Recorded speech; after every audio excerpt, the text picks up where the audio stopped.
Okay, so for Germany, here's how we're gonna kill it there. This is how we're gonna be the greatest comedy that dumb country's ever seen. We're not recording, right? They're not gonna hear this, right? Hopefully. Okay. All right. I can stop it. Well, no, leave it running. No, Leave it running. I want to use this for my personal. I'm like Nixon. I want to use this for my personal notes. Yeah, I don't use this want for to your come out. ringtone like Nixon. Yeah. That's just someone who sounds like me. Okay, so you just kind of do Eddie Murphy raw, but you would adapt it to German culture. Mm-hmm. So you'd get out there in like a red leather suit, which is what Germans just wear when they get home from work. It's the comfy clothes. Yeah. They just love wearing leather jumpsuits, but you get up there and you're like, accountants are really wild nowadays. It's just all the Eddie Murphy stuff, but about different bureaucrats you interact with.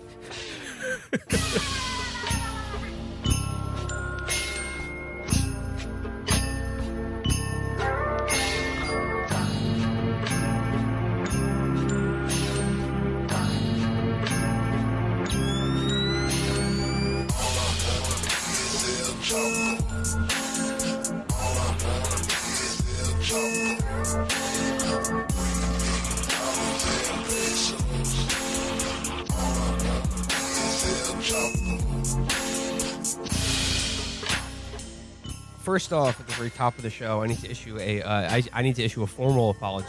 I don't do this very often, but on the most recent episode I was on, I said that rabbits were definitively rodents. You fucking idiot. Which I'm learning. I'm doing better. Dumbest fucking people who's ever done a podcast. I said with extreme How do you confidence feed yourself? that Honestly, rabbits are rodents because they have the similar sort of like pinchy type teeth. But apparently they are something called logomorphs. They're You logomorphs. sound like this Logomorphs. is literally like Mikey Miles. The same thing as him. I'm sorry. I got my dick stuck in the toilet lid somehow. I'm learning. That's you, dude. I mean, don't let it ever be said that, I don't respond to constructive criticism or having a conversation or doing better. You learn your most in your 30s. You know what you do? You just say that you were giving a gift to the audience because there's nothing they like more than correcting us. So you true. gave them a little choice. You give them a little chance. You give them a little treat. No, there's nothing they like more than being abused, and that's what they're trying to. It's like Suicide by Cop. When they correct us all the time, they're trying to get us to abuse them, and I'm the only one polite enough to do that. Is that why you were banned from Twitter, Will? Yeah. Yep. Yeah, good. Yep. Get hate speech off that platform. Yeah. I was doing rabbit-based threats, harassment of logomorphs.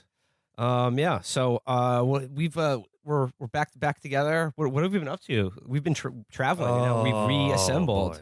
What's been going on, guys? Obviously, Matt, I got bored of learning new languages. I kind of really got caught up on Japanese during my recovery from my dick reduction surgery. Obviously, Matt, Amber, and I were in Los Angeles. Yes. We sort of let you in a little bit on that. We recorded with Hassan. That's where I made my idiotic rabbit logomorph rodent blunder, which will probably haunt the show until for years to come. We did the Joe Dante movie screening, Gremlins 2. It was wonderful. We have the audio for that, so it'll be a little bonus for you. And we're just about to go to Europe. But before then, You also went to the Deadwood premiere? yeah, we talked about that. Like I said, I love you, Ian McShane. Please reach out if you know our Ian McShane. Beautiful little Please British let him know. Well, that just mahogany sounds manlet. that just sounds dandy. That sounds like a nice little pleasant holiday that the three of you Yeah. had. Well, what did you do, Virgil? While you were rubbing elbows with celebrities, I was in the shit. Because Matt went out to L.A. to go to a pool party. Chris, Me and Brian Singer had a lot of fun. Chris had purchased 2 tickets to go see our sister show, Pod Save America, live I'm surprised here you in had to Brooklyn, buy New tickets. York. Yeah, my multiple essays to get them to add us to their lengthy comp list with Hollywood celebrities and political bigwigs failed. So we bought some tickets, and I mostly wanted just to bring one of you guys to go to bear witness at the ravenousness at which their crowd consumes them. And originally that was to be Matt, but Matt Because, canceled. Matt, I feel is the psychonaut and experience junkie of the crew. It's true, but I couldn't pass up an opportunity No. to hang out with my man Joe Dante. No, Matt would have become the most tased man in history. he really would have. I mean- Matt went AWOL, basically. But yeah, no, Virgil, you filled in, but I mean, I would expect Matt, like I said, to be trank darted and angrily escorted out, screaming from the Pod Save America event. But Virgil, you filled in his stead and did quite ably yourself. Would you care to explain yourself? Okay, I gotta say this. I feel like if I am the one, repping the show, and it's just me, maybe I've got to up the ante a little bit. Maybe I am kind of getting offended on your behalfs. Yeah. Particularly about things that I normally wouldn't really bat an eyelash at. So Chris and I this was in The beautiful King's Theater in Brooklyn. I mean, that's an enormous theater. Too. I believe it is a 3,000 seat venue. And did they That's sell really it not out? that many people. Think about how many We people could live in not the world. fill That's that really, space. I yeah, can we say could. Yeah, confidently. no, I could. there was the line was it stretched around the block and then it doubled back. Oh my right God. back Yeah, to the front of the venue. There was no sign of getting in. Our seats were assigned, so we were like, fuck it, let's hit the bar. Yeah, so we hung out at the bar, which was a real life patio wonks. Yeah. Down the street, because everyone there appeared to be wearing a shirt that had a slogan on it. Friend of the pod. Friend of the pod was one. That's the main one. Pod my egg hole. Cut down the tall trees. The catchphrases that they like on the show. Grab them by the books. I don't know. Oh, that's Just- good. yeah, okay, just okay. grab. Okay. We're gonna build a library, and college will pay for it. Yeah, so the first thing that happens is we go through security, and there are metal detectors set up, and we're wanded through, which somehow Chris brought a bottle of whiskey in there. No idea. No, very bad OPSEC. Whiskey has no metal in it. That's true. I was drinking iron fortified whiskey. though. Chris actually brought in a gun. It was made out of plastic. If Chris was secretly a concealed carry guy, all this the time most you've mild, never known. No, the you're like most a- agreeable member, like least erratic person on our show, and he's just always carrying like a Sig Sauer. No, 40 he cal. had the plastic gun that John Malkovich Yes. had in the line of fire. Yes. Trying to commit suicide by cop at Pod Save America. Suicide by John. You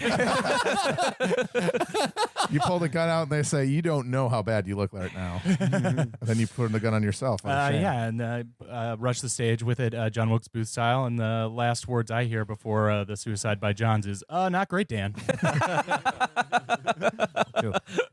So we take our seats, which are in the very, very back of the stage. Very, very So back we're- row, we're- very, very left side of the theater. Literally the last two seats in the, Now, in the floor. we You were, should you were also- Montagnards. We should also point out that there are the people. There's like in the VIP, they have a tiered ticketing system for these events, right? So like, there are the people in the front rows probably paid like upwards of what $300-$400 for those I tickets. remember seeing when they played Radio City Music Hall, I believe last year, that the very front, like VIP experience, I think probably like a backstage meet and greet, like first three rows were tickets upwards of $500. Yeah. Yikes. Yowza. Well, the cheap seats were expensive too. Yeah, I think with processing fees over $100. I think it's kind of suspicious that the parent company that owns Crooked Media is called Bag Chasers ENT. Like when I'm really trying to set the stage here. There's about like 4,000 or 5,000 people here, something like that. Yeah, you'd it's a say. huge crowd, It's a gigantic a crowd. sea of people. How would you describe like the audience though? Like what was the sort of like the median person there? So I only really got to look at them on the line, or I guess in lobby, and it was a young audience. Yeah. This was not a wine mom type audience. at all. 20s, 30s. I would These were say young white urban professionals. yes. Graphic designers. Grab all It's the every passion single of one Graphic of them. designers, marketing consultants, things Yeah, of that nature. ad sales probably. They're like they're definitely working in the back office of the dick sucking factory. They're in the marketing department of the dick sucking factory. They're not on the assembly line Yeah, at the dick sucking. the sales team. They want to let people know like what dick sucking can do for you. Yeah. Our goal is to craft the story of dick sucking. They're the ones who make the video that warns the dick suckers against joining a union. We're all part of a big dick sucking family here. And you won't be able to suck those dicks if you sign a union card. Right. I mean, our richest listeners are the ones that went to dick sucking trade school. One big dick sucking union. Well, our richest listeners are Bitcoin millionaires, people who have somehow made $1 billion in the World of Warcraft economy. People who got hit by the bus, sued the city. Or, hit by a dragon in Warcraft. So you become a billionaire in Warcraft. But we walk in, it's dark, and there's this massive crowd. Way in the back is John himself, John Boy. the four-headed John.